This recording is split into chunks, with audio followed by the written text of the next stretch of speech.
Hi, my wonderful people. Good morning, good afternoon, good evening, wherever you are. Come with me while I take you through the journey of how I preferred Nsala white soup on a budget that I've been craving for a very, very long time. So now I've gone to the market, and then this is I made use of I don't know, approximately like 7k or thereabout, and then I bought all of these. Inside that money I still bought pepper soup spices that I'll be using later. So firstly, I'm going to make my eba, which comes first. I'll just make that and keep that aside. I'll know that is out of the picture. So this is how I make my eba. I just put my gari, cover it, allow it to steam, then just turn together. Firstly, I'll wear my apron because I do not want stain on my body because I don't bath. So I'll go ahead to wash my meat. I bought meat of 2,000 naira. I bought shaki of 1,000 naira. I bought pomo 500 naira. So before I start cooking, first thing first, I'm going to rewash my pot again. It's a clean pot, but I am going to wash it and rinse it properly before I put it on fire and start cooking. So I'll just put the pot, put my meat, put my shaki, slice some onion, 1 cube of Maggie, and a little bit of salt, and then I'll put my yellow Cameroon pepper, cover it and allow it to simmer.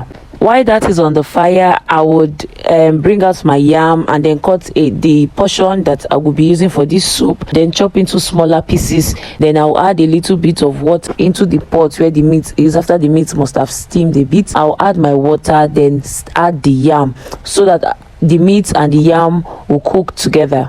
Well, I don't know if this method works, but this is something I saw on YouTube, and I decided to try it on this video this very day for the first time on this yam and see if it is going to work out, or the yam is still just going to remain the same way as it usually is whenever you've lived yam for a long time and you want to peel it again. Firstly, my red pepper, I will select it and then bring out the ones I'll be using for this soup. And after the red pepper, I would plug out my Oziza leaf. I bought Oziza leaf. So as I'm saying this, you just be writing down the ingredients that I use for the making of this soup. Of course, I will add my crayfish. What is any soup without a crayfish? Okay. And this is Oziza seed. So no matter how small it is, always add crayfish. Then I'll bring out my yellow pepper because the pot's on the boil small. So I just bring out my yellow pepper.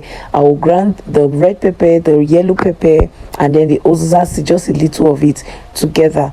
Now if you do not like pepper, I wanted the soup to be a little bit peppery, that's why. But if you do not like pepper, you can just use your Cameroon pepper alone. That aside, I'll bring out the yam, which is ready. I'll just put it on my mortar and then pound everything until it becomes smooth, and then it's now a little bit slimy. Which English I go use? The thing don't draw small.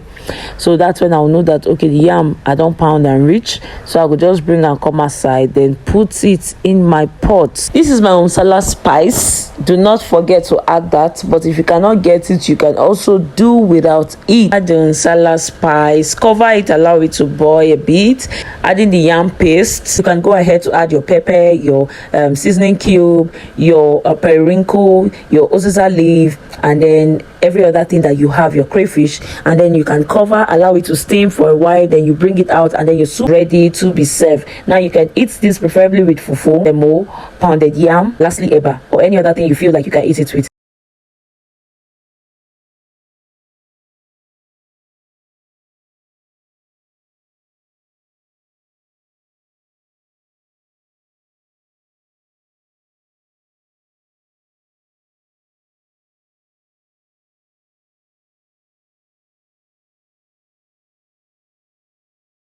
You would also try this if you've never eaten this soup before. Bye.